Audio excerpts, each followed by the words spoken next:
and take this with a grain of salt because this is their side. This is someone that has been friends with Preston since forever. They grew up in a community that was like integrated. So there was some kids that were polygamists and some kids that weren't polygamists. And so the kids that were polygamists went to school with non-polygamous kids. Preston came from a polygamous family, according to the friend. And because of that, he was singled out and bullied, and people talked about him, and, you know, people are rude about the polygamous kids. And so one of the things that his friend said was important to Preston was that he didn't want his kids to be polygamists. He didn't want to raise his kids in polygamy. And that was something that was important to him. And then when he was married to Robin, I know she wrote in the book that they never took a wife. But now two separate people have told me that that was never even going to be a consideration or an option because it was never something that Preston wanted. When Robin and Preston got married, they didn't get married in the temple. And the way that they explained it to me was that in order to be eligible for a wife in the AUB, you have to have a temple marriage and be in good standing with the church. And because they were not married in the temple because she was pregnant, and she apparently refused to try to go into a temple. Like he would have done it, but she did not want to do a temple wedding. And so off the bat, because they didn't have a temple wedding, they would never have been eligible for another wife through the church.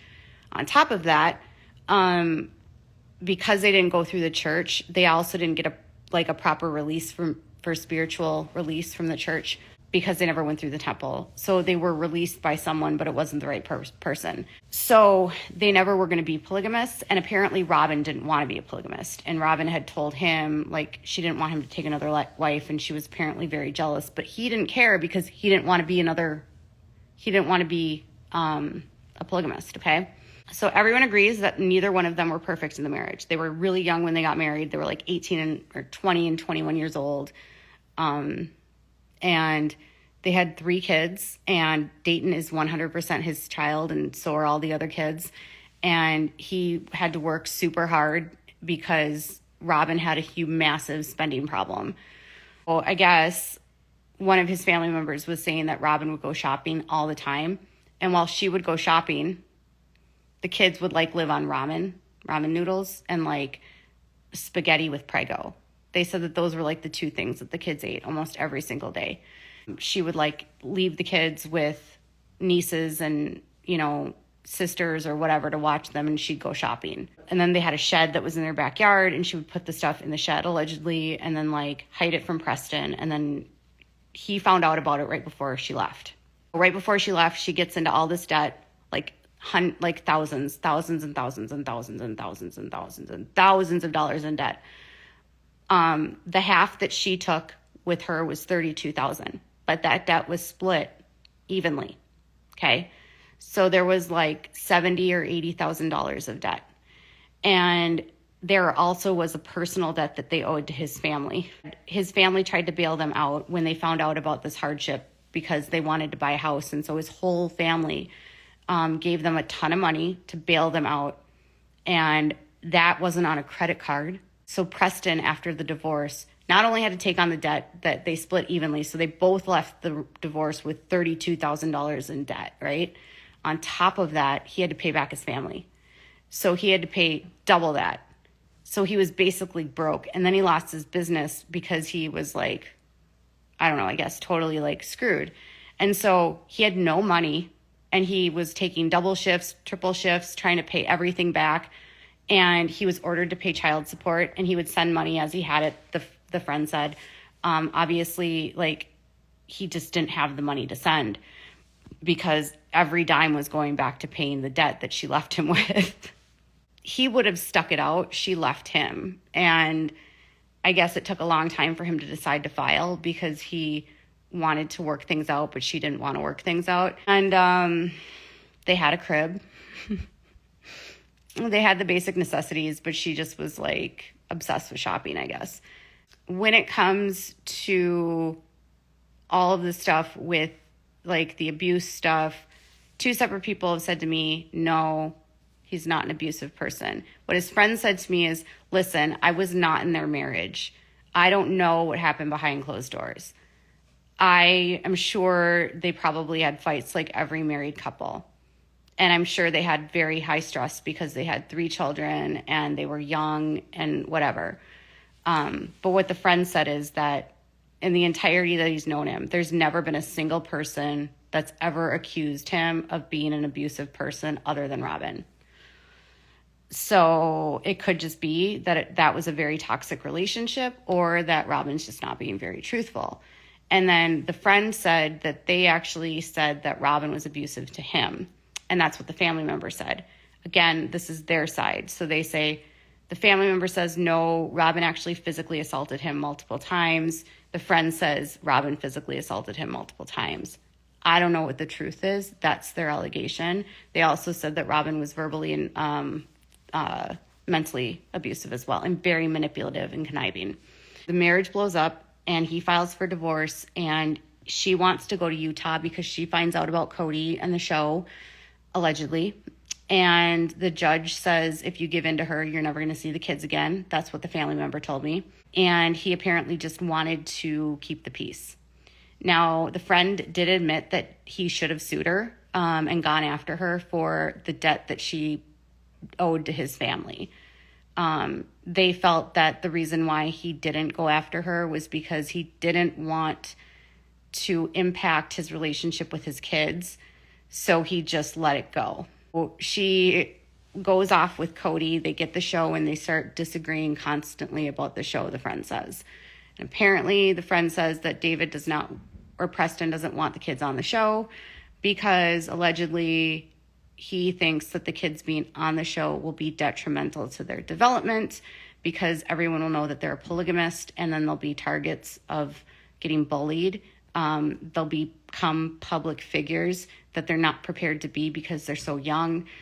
He doesn't want the world to be judging them and scrutinizing everything that they do. He doesn't want the kids to be targeted like the way that he was because he grew up in a polygamous family, because his opinion was, I can't help that I grew up a polygamist and I'm not going to be a polygamist. And he didn't want her to be a polygamist at all. Like, he didn't want to be a polygamist and he didn't want Robin to be a polygamist, but Robin was going to be a polygamist, so he couldn't stop that. So there was a lot of fights back and forth. A friend also said that they felt like Cody also got really annoyed that he couldn't control the situation. Because if a dad says, no, the kids can't film, Cody as a step parent has no legal recourse, and he just has to go with what dad says. They felt like in Cody's estimation, it would be easier if he just got legal custody of the kids, because then the kids would have to film and it would be for the show. Robin kept trying to tell Preston, well, I think it'll be good for them because it's money for them, allegedly. But he didn't feel like the money was worth it. And he still doesn't feel like the money was worth it. He felt like the show was going to ruin them. Nobody was supportive of her doing this because she was just so fresh off this divorce. She barely knew the family, and she's jumping into a reality show. Like, are you insane?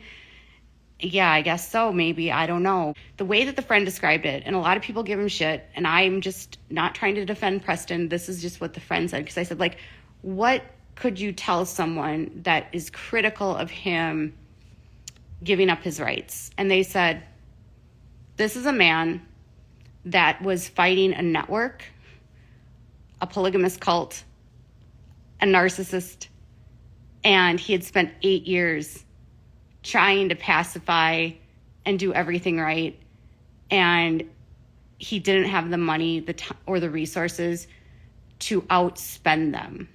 While he might have been able to win, they had millions of dollars and a massive network behind them. He felt like he had no other choice. And then Robin got the kids to basically call him and cry to him and say, we want to be adopted by Cody. And he tried to get the kids to really talk to him without her influence, and she wouldn't allow that. So he just said, well, I'm not going to stop them. But then they came to agreements. So there was part of their agreement was that, yes, I'll do this, but these things have to happen. And that included that he would still be able to see the kids. And if you remember, they saw him after the adoption went through. And mind you, before that, she would not let him see him. So he had been trying to see them for a couple years, and then he didn't actually get to see them until after he signed away his rights. They tried to hold over a medical debt on his head like it was his responsibility. So I'll tell you something else. So apparently the ATV accident that Dayton was in happened when he was with Cody. And I didn't know that, because they always say that it happened in Montana, but it didn't. It happened in Nevada, because Dayton was hospitalized in Nevada. And he was apparently with Cody and some of the Brown kids. And Dayton has autism. And the way that the family member said is that Dayton is a really sweet kid. He's kind of vulnerable. It's like some fine motor issues with eye-hand coordination. And that's totally common. Like my son is autistic and he has fine motor eye-hand coordination issues as well. So the way that they described it was like they put him on this ATV. He had no experience. He wasn't being properly supervised. He wasn't wearing the proper like helmets, or I don't even know. They didn't really he just wasn't being properly supervised. He also has vision issues, and he drove into a barbed wire fence. And this happened with Cody, I guess. They called Preston and told him by text message and then by phone. And a part of their court agreement was that Robin was supposed to have health insurance, because when they first got divorced, they were on Medicaid. After they got on the show and they moved around so damn much, I don't know what happened to their insurance, but agreements were that he was going to be on Medicaid, and apparently that didn't happen, and he wasn't on insurance anymore, and so Robin had to pay the bill. Preston had received a letter in 2012 from Montana that said, you're no longer responsible for child support and all this other stuff because this is closed. So he didn't think he owed money, and he didn't think he had to pay for the medical debt, because he believed that it was closed because she had closed the case in 2012. And there's actually a document in the thing, and then there's these letters from the court saying that he owes all this money, and this is your agreement that you have to pay half. I don't think this was his concern, but his friend and his family member also brought this up, was that he got injured while he was with Cody. Okay? And then Cody, under the care and responsibility of Cody wants David to pay $30,000 in medical fees, allegedly, for the negligence of Cody. And that was their side of the story. I'm sure the Browns have a completely different side of the story. And then they got a lien on the house because of it. And this is what happens. Robin can't qualify to get the lien off. Robin ends up getting the legal marriage, and she can take out a loan on the house to pay off the lien, to get the lien off there. So she gets Cody to marry her so she can get the lien off the house. And then she gets David to sign off the rights by saying, well, we'll forgive this debt you owe us. Even though technically I think David probably could have sued Cody for negligence, because it's a step parent with no legal, he's not even a legal guardian at that point. I don't know the ramifications of all that. My gut when I heard the story was like, wait a minute. So you're saying allegedly that he's with Cody, who's not technically a legal guardian. He's a step parent. His legal father is up north, not there, finds out by phone, you don't have the proper insurance, which you were supposed to have as a part of the divorce. You said you were going to have, but you never got. Dayton gets hurt because he's an autistic child on an ATV. His eyeball almost falls out. He cannot open his eye anymore. It's permanently damaged. And that's because he was with Cody, allegedly. And then for years, they've tried to say that it happened in Montana, but it didn't. It happened in Nevada. Was that good? Did I do a good job explaining? And again, all of this is alleged. These are all alleged allegations. Look at all these people following me. Thank you. Wow. All these people started following me. I love you. Are you here because of the Sister Wives tea? I did great explaining it. Okay, I tried. Can I be your friend? This is way better than Barry's Friday Nights with Friends. She says that being autistic has nothing to do with it. Well, that's not what the family said. The family said he was inexperienced and then he has vision issues, and then he has eye-hand coordination issues. So they thought it did. Oh, at the time of the accident, Preston was still the father. Yes. No, in the ATV, it didn't flip. He drove into a barbed wire fence. He just drove into it. I don't know if it was a vision issue. I don't know. He didn't know how to use the ATV very well. He had never been on one before, ever. And then he was injured. And accidents like this happen all the time in polygamy because there's just not enough supervision. Preston has always gone by Preston. The public has always called him David because they assumed that's what his name was. But he goes by Preston.